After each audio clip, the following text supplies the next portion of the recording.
어제 금융위원장의 암호화폐 강경 발언에 이어 미국이 자본소득세를 도입할 거란 관측이 나오면서 비트코인이 하루 만에 15% 이상 폭락했습니다.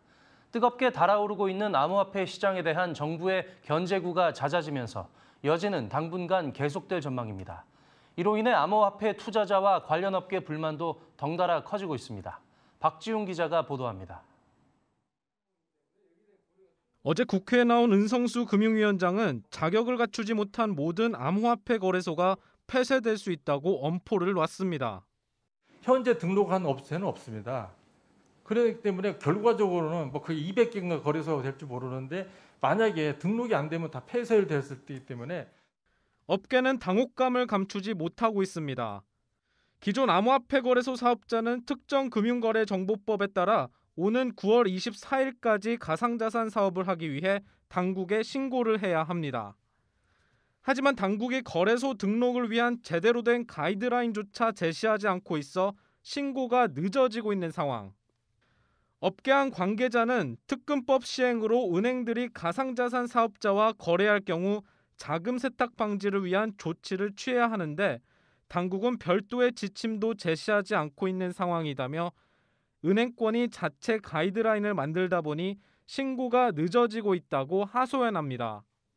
당국이 사실상 신고를 받기 전부터 거래소 폐쇄를 미리 예단했다는 지적도 나옵니다. 금융위원장 말씀은 지금 아마 사업하고 있는 것 중에 대부분은 신고서가 수리되지 않을 거라는 예단을 표출하신 것 같아요. 근데 신고서를 받아보기도 전에 어떻게 아시는 거죠? 2030 세대가 대다수인 투자자에 대한 노파심을 넘어 가르치려는 듯한 발언 역시 도마 위에 올랐습니다. 잘못된 길로 가면은 잘못된 길로 간다고 분명히 이야기해 줄 필요가 있다고 저는 생각을 하고요. 그거는 어른들이 이야기를 해줘야 된다고 저는 생각을 하고요.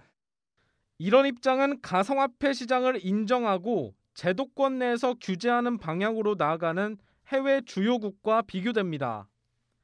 최근 프랑스와 홍콩은 가상자산 산업에 대한 근거법을 제정했습니다. 미국에서는 암호화폐 거래소가 나스닥에 상장됐고 테슬라와 위워크 등 세계적 기업들이 가상화폐를 결제 수단으로 삼고 있습니다. 정부의 강경 발언은 투기 시장으로 변질되고 있는 게 아니냐는 우려가 커지는 암호화폐에 대한 관리 차원으로 이해됩니다. 다만 우리 정부의 가상화폐에 대한 경직된 인식이 블록체인 등 암호화폐 생태계에서의 경쟁에 뒤처지게 만들 수 있다는 우려도 나옵니다. 머니투데이 방송 박지웅입니다.